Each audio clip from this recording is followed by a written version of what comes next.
Hi, everybody. Welcome to March. Welcome to Michelle. It's March already. I know. That's what I kept saying. Everyone stop trying to I rush the know snow. It's going to go too fast. I know. you are in no hurry to see the year just roll right by. I get it. Really not. Yeah. But I'm in a hurry to get to this because this is six questions with Dan and Michelle. So hello, everybody, and hello, Michelle. Hi, Dan. I kind of I don't know, like I kind of love you know what I think is cool? We keep finding interesting people I to interview know. on this show. Yeah, it's really exciting. Because I don't even think I know that many people, but somehow we keep finding, and you found this one actually. So, without further ado, that's how you say it in French, my friends. Right. Please welcome Sophia Eusebio. Woo! Hi, Sophia. Everybody. Hi, Um, Dan. Michelle, I'm going to let you explain the connection to Sophia because you know it better than I do. Yeah, absolutely. So I have been blessed to become a part of the Troy Chamber, just a member. And they have these events. One of them is a YP event, so it's Young Professional event. And that is where I met our amazing guest. So we just had a conversation and then we hooked up at Barnes and Noble and we had just a great conversation, and I thought that she would be an amazing person to talk to today and learn a little bit more about. And now she's here. Yeah. When I heard that you two hung out at a bookstore, I'm like, yeah, this is something that's got legs for sure. Oh, for sure. So our jam is asking questions, and we've got six questions for Sophia, and there is no sense in delaying one more second. So let's get on with them right now.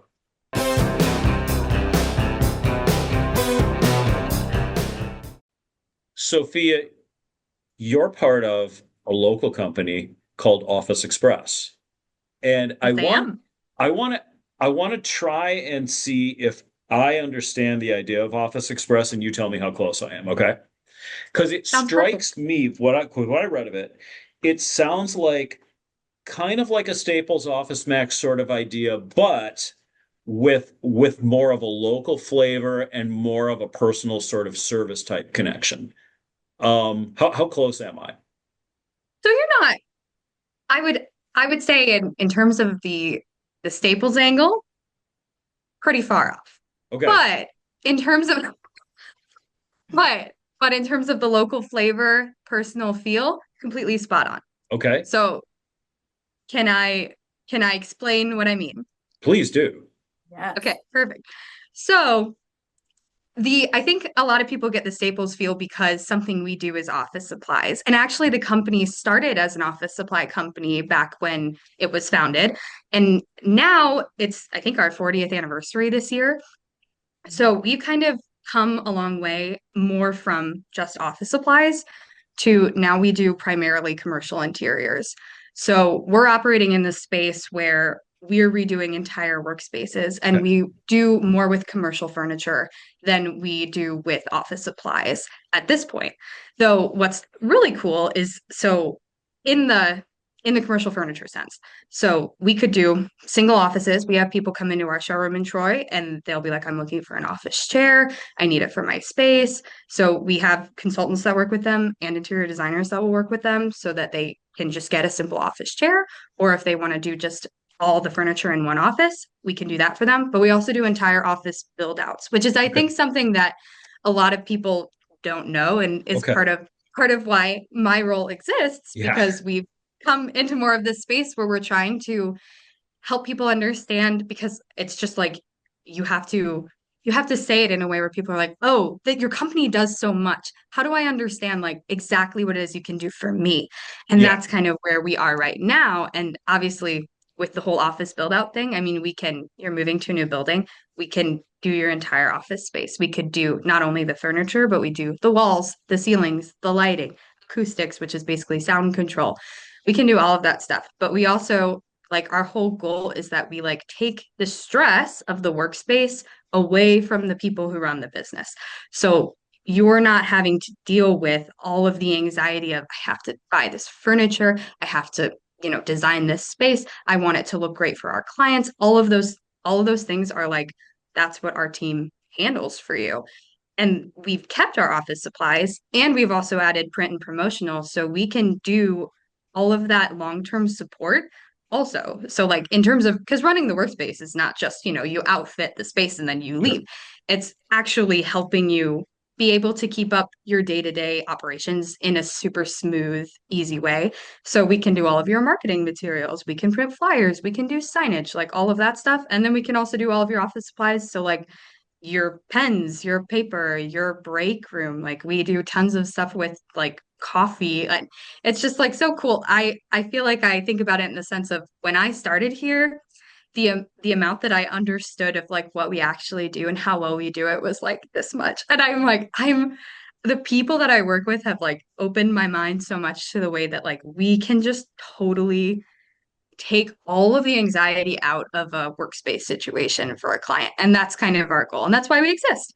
So I must say you've expanded my understanding of it very effectively just in the See, last like I minute and a told you. half. And I'm so I glad because understand I like feel like I if I could just teleport and like yeah. go, if I could take a hologram of myself and like put it up Well, online, maybe it would. being on this show is essentially the same thing because it can go all over the world. But I mean, like, It's I true. understand why you sort of like recoiled at the Staples thing because thinking about it now, it's like, I mean, if you want to treat it as retail and just come in and buy a chair, I mean, okay, you could do that, but you're not really getting the fullness of the consultative value and the Right. partnership. And so, okay, good. You did a great job of responding to that, I must say. Oh, thank you.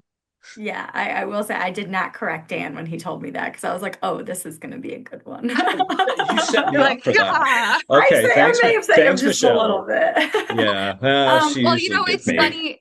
I feel like I almost got, as soon as you said that, I was like, I feel like I've trained for this my entire life. Like, okay, because we here around here, people will come in and they just don't, we haven't, that's our mission right now to expand that Mhm. understanding. And so we're like, I'm so glad you said, because people are like, are you a staple? Like, are you like Staples? And we're like, well, kind of. We can do everything Staples can do, but we can do a lot more than Staples can do. Way more. So Yeah. it's kind of that. I was like, I'm glad I got asked this question. Yeah, and I will say before, because I know we need to move on to the other questions, but I do want to say because so much of what we focus on as a company is like there's companies where like people don't really understand what they do because they use this vague language and in these words Yeah, that they think are supposed to be on their SEO or whatever, but it doesn't. It's like, just what do you do? And right. you did a really nice job of doing it the way we always tell people is the right way to do it. So I was glad to hear that. Thank you. I'm North Star approved. I love That's a that. big deal.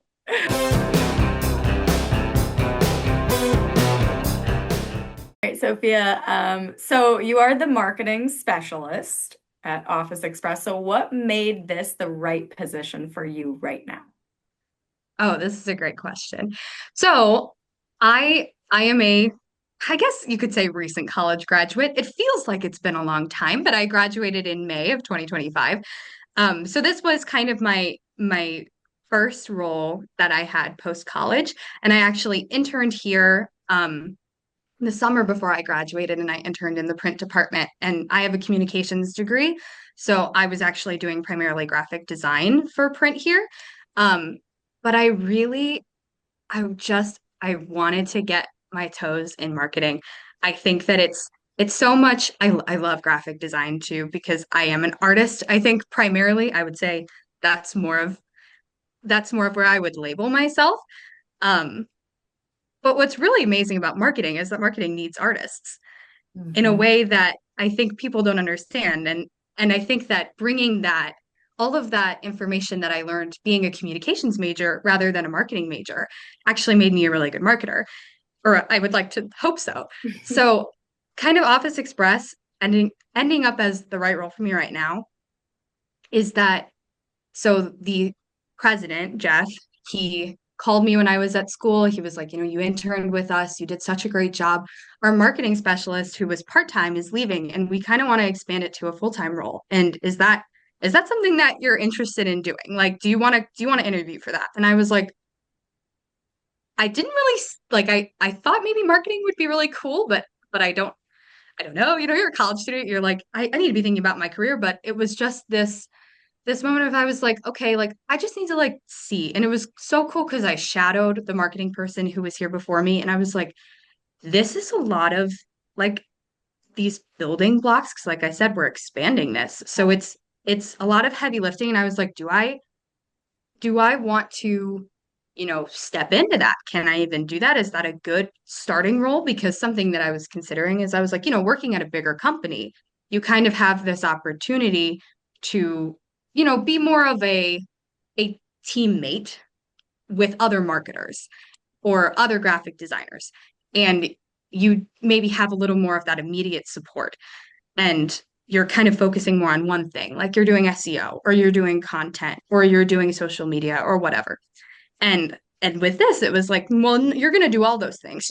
Like you're Wow. going to be the point person for all of that stuff and the strategy and the like, can you build this for us? And I was like, this feels like a lot. So, and I was just like, do I want to do that? And I think it was the artist in me that was like, I'm here to literally help construct this really amazing vision for this company.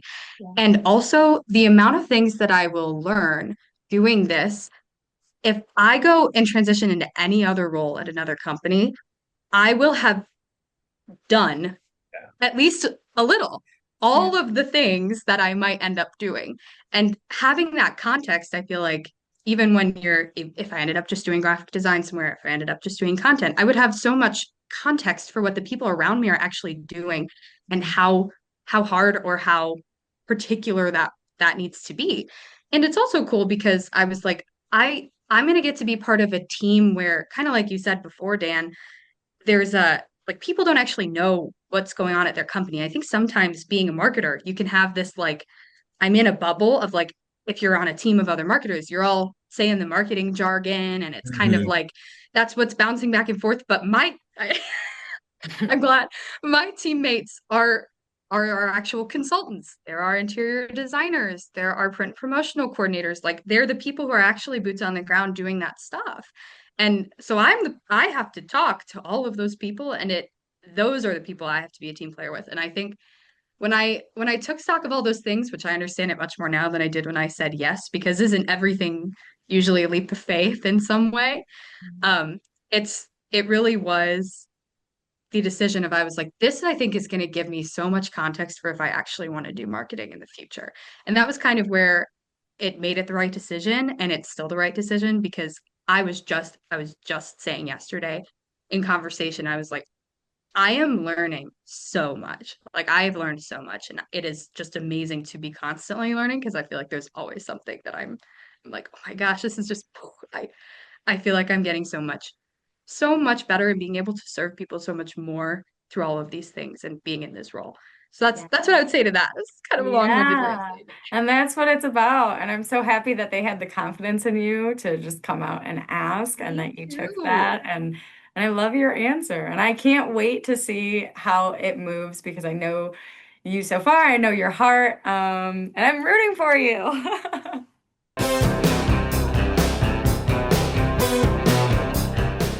Sophia, Michelle mentioned at the start that you two connected through the Troy Chamber and through the young professionals group within the Troy Chamber. Can you talk a little bit about why the experience of being part of that has been valuable for you?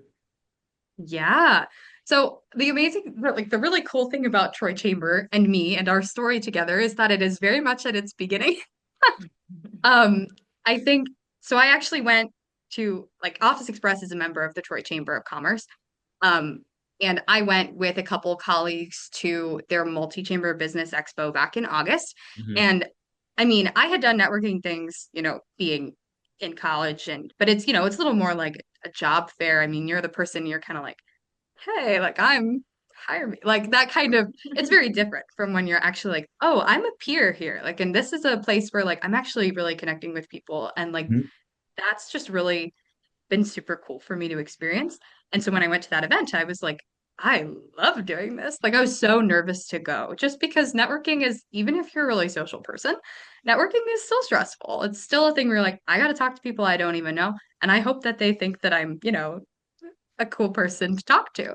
And so walking into that, I was like, this is a really big thing for me. And it was just so much fun. And I just had such a great experience, like talking to other professionals and not even with the pressure or the stress of like, we need to work together, we need to do business right now. It was more like let's get to know each other. Can we help each other in any way? Like, and kind of like I love that you guys say village, like expanding your village, because it kind of takes you back to the roots of how people relate to each other and that we were meant to be in community with each other.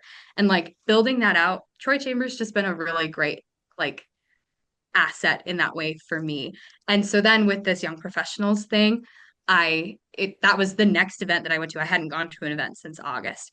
So going to that, I was like, I gotta like gear up again. Like I hadn't gone to a Troy Chamber event. So I was like, okay, this is gonna be good. But I'm also excited because it's gonna be young people who are like really, really my peers. And that's just been so cool because like I said, I think it's this opportunity to have it really be available so that you can actually connect with people Mhm. instead of making it all about a sale all the time because people like want to work with people that they respect. And that's something that I've learned. So it's just been a learning experience. It's been a way for me to meet great people like Michelle. And I literally like what I posted about it on LinkedIn. I reposted Michelle's post and I was like, this is and I literally like meant it. Like this is what I like pray for when I go to mark or when I go to networking things. Cause you're like, I just like pray to meet a person who's like actually wants to get to know you. And I think that's the whole point. So I think that's where Troy Chambers just been like a game changer for me and I think for my company because it's like how do you get to know a company? You get to know it through the people. And I think that that's really been the impact. Yeah, I mean, business marketing, or I should say business networking, it I think a lot of people struggle with it because even though you tell yourself like it's just forming relationships is all it is, but like someone somewhere is like, how do we measure this? Right. There's got to be some outcomes eventually. And so you go into it and you kind of know that somewhere along the line somebody's going to be wanting to know that. And Yeah. I think it makes it harder for a lot of people. It certainly does for me to just kind of like relax and be natural and just get to know people. And yet, Yeah. as we've often talked about, it's really the only right way to do it. Yeah. Which is hard. No, I I feel think like we've lost like we've lost a lot of being able to connect with people. Yeah. And it did kind of drive it, like society drove us into this. You must make enough money. You must, the technology divide. It just, yeah, but like you said, it's getting back to the roots. And that's yeah. what makes it really special.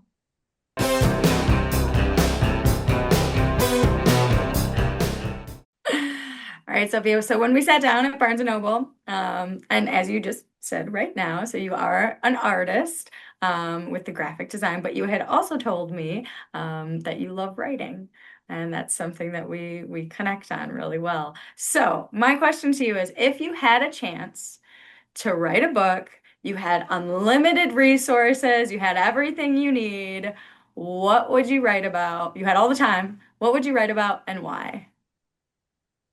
So I love this question because I love to talk about writing because it is part of my artistry, something I grew up doing. I think it was a love that came out of the fact that my parents both love reading and we just grew up surrounded by books. And I think I remember reading parts of The Lord of the Rings when I was like 9 years old and writing some gobbledygook about like you know a girl who lived in a hole in a hill and like so and just like it sparks this love in you and that it just really sparked that for me. So I think like if I had to say like I would write about anything with all the resources at hand all of the time.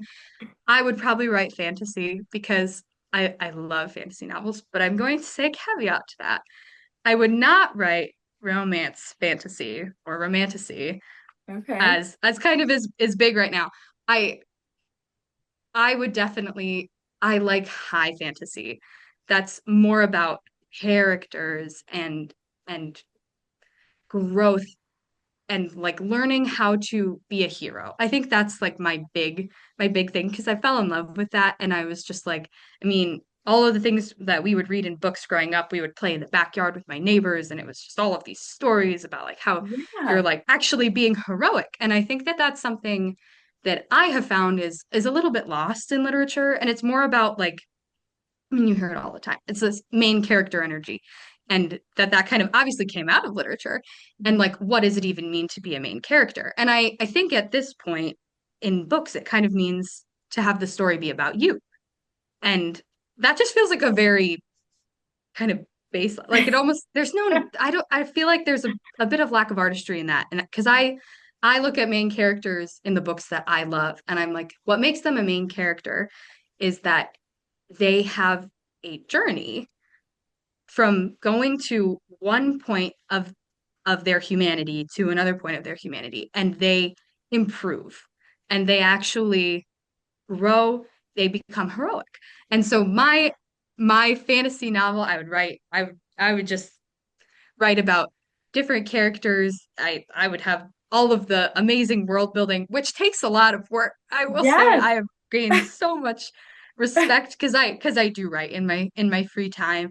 I've just gained so much respect for authors in general, even people who write books that I'm like, that's not my favorite, but like just it takes so much work Yeah. and so Cle- much creativity and ability to really to do the heavy lifting of a story before you can actually get that artistry and that beautiful like woven kind of tapestry of how everything works together and actually makes like an incredible story. And that's kind of my that's what I would write about.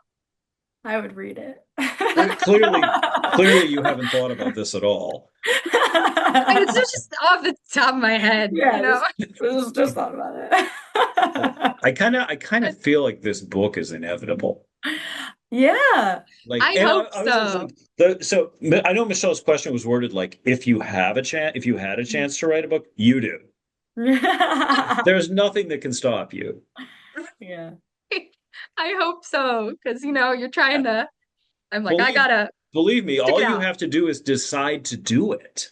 This is what I Yeah. was talking about. He just has these things. He's like, you just sit and Yes. do the thing. Yes. Yes, that's what Mind Michelle was blowing. telling me. Yeah. Yeah. Okay.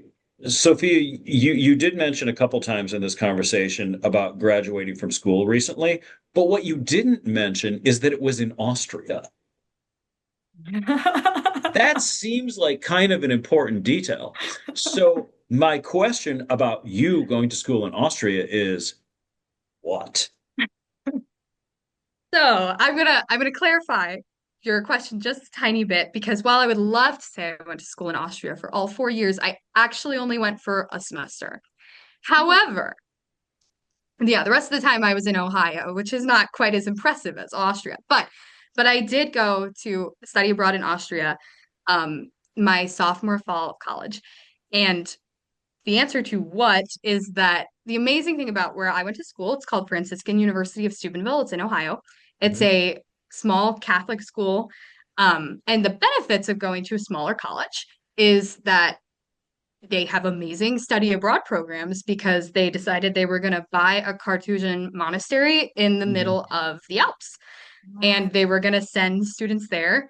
Um, and and so what I did and what many students do, because I mean, obviously the university draws some students just because they have this incredible study abroad program. Mhm. And we went and we lived in a monastery for, I mean, and it's not very monastery like at this point because you're there with a bunch of students and it's kind of more like dorms.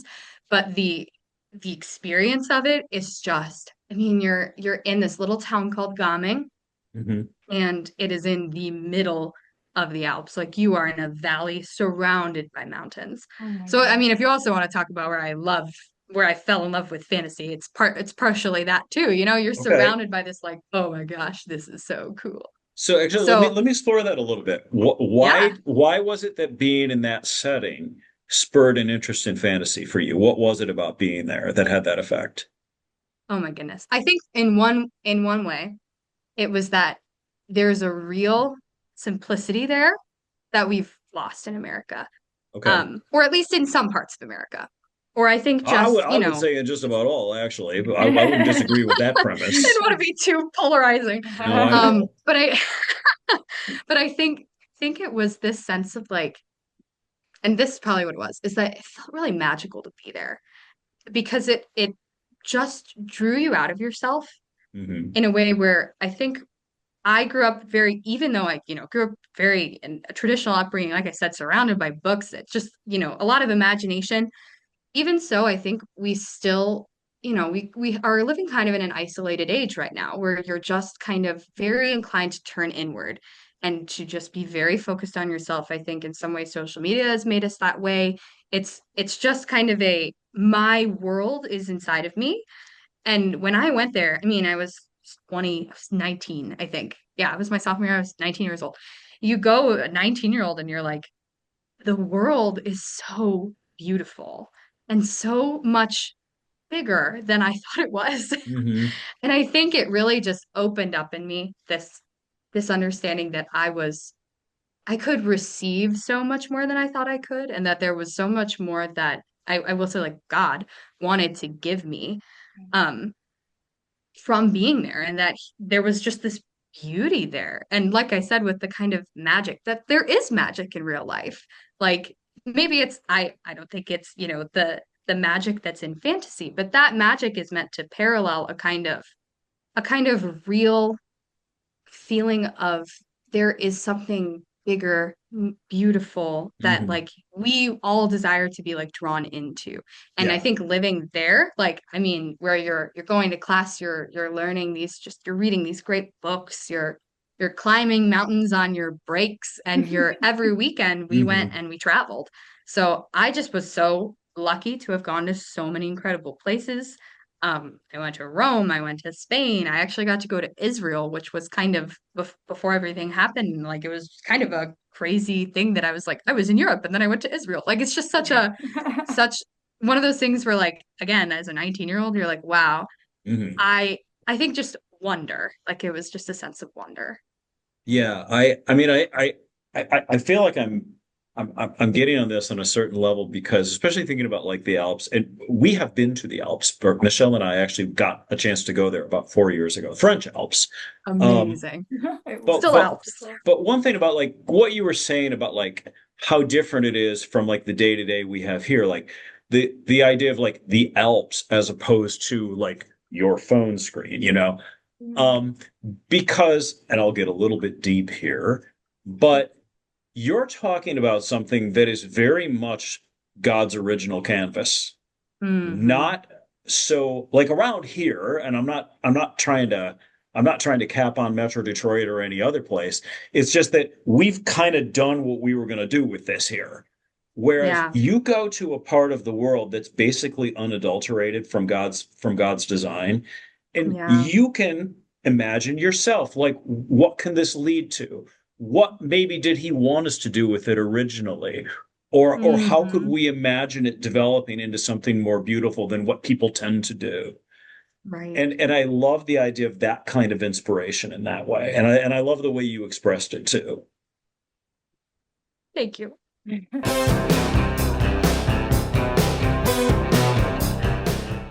All right, newlywed. What do you love most about your husband, David? Oh my goodness, what a good question. I feel like this is one of those things that like people will ask you when they're like vetting if you actually are in love with the person. I Like don't like mean it's that as their in like you're business vetting to me. vet that. Never thought Yeah. about I'm just thinking about like do you actually yeah, but like that. it's good because I think sometimes with love, it's kind of like if you can't, express it in some way. I mean, you can't cover everything in one thing. But if you can't kind of express it in some way, like do you understand your own feelings? So, my favorite, the thing I love most about my husband David, well, I'm going to be a little bit cheesy and just say I love most that he is himself. And I think there's a kind of incommunicable selfness that when you fall in love, you're kind of just like, I love all of these things about you. Like, I love that you're funny. I love that you're kind, but it's like all of those things kind of fuse together that make that person that person. I think that's the thing that I'm like, that's just, I don't know, like I can't even describe it's you. And I think another thing is that because I fell in love with him so young, we started dating when we were 17, um, and then dated for 4 years before we got married, which is kind of remarkable in and of itself. I say all by God's grace. That and obviously that, I just love grows, I think, through a lot of sacrifice and all of those things. And so I think that was just a because I fell in love with him so young, it's cool that I think the way that I love him most has changed. Um, or maybe what I would say before isn't exactly what I would say now. But I think I would say it's that he is what struck me about him immediately and what continues to strike me is that he is very, very authentic. And when I say authentic, I mean like he he will take you at face value, but he also is always so inclined to see the good in people. And I think that that was very special to me about him because I mean, it's so easy like for you meet a 17-year-old boy in high school and they're all kind of immature and they're cynical or just and I think he just had these eyes that were open to the world and open to people and to really knowing people, and I knew that he really wanted to know me and that there was no real ulterior motive to that, and that was like just very special at the time, and I've seen it just in so many ways, in the ways that like he never he I only if like there's a real genuine reason, like he just has nothing sinister to say about people. Like Love that. he is very true in his words, and he is just remarkably kind and genuine in the way that he sees people, the way he encounters people. And like, he has really good judgment on people. Like if he's like, yeah, I just didn't we didn't really jive. Or if there's something where you recognize in a person like, okay, maybe you're not like the right type of person for me to be around. Like he acknowledges that, but he's never like, vindictive about that. It's always and I think that's very good for me as a person who's like, it's easy to get caught up in kind of picking your people or just being very like I see, when you see kind of people being rude or even just like a things that are it's kind of just to be like up in arms about. Like there's still a real, I think a goodness in just kind of like having self-control in not bringing people down. And I One of think the he is fruits of the just spirit. so good at that. And he is just Mhm. like uplifts me in so many ways and just is so mature in that way. So I love that about him. I love that he is so incommunicably himself. And that's my long philosophical way of saying it. I love it. He sounds amazing. Yeah, And Well, congratulations on your 6-month yeah. anniversary. thank you so much. Some people are like you're newlyweds for like 2 years, and some people are like you're not newlyweds until like you hit 6 months and you're not anymore. So I'm kind of taking a poll. I'm not sure how official any of these Yeah, designations I don't, are, I'm not sure.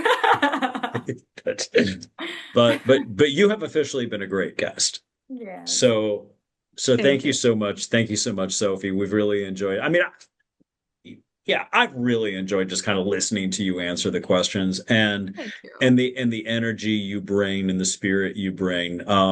It's uplifted my day. Oh, I'm so So glad. so thank you so much. I mean, Michelle was talking about how much she enjoyed hanging with you at the bookstore. So I'm really glad I got to get a little taste of it too. I And really enjoyed hanging with her too.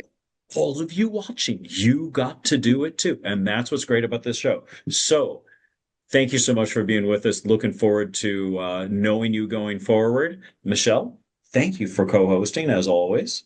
Of course. And everyone, thank you for watching. Join us again next time for another 6 questions with Dan and Michelle.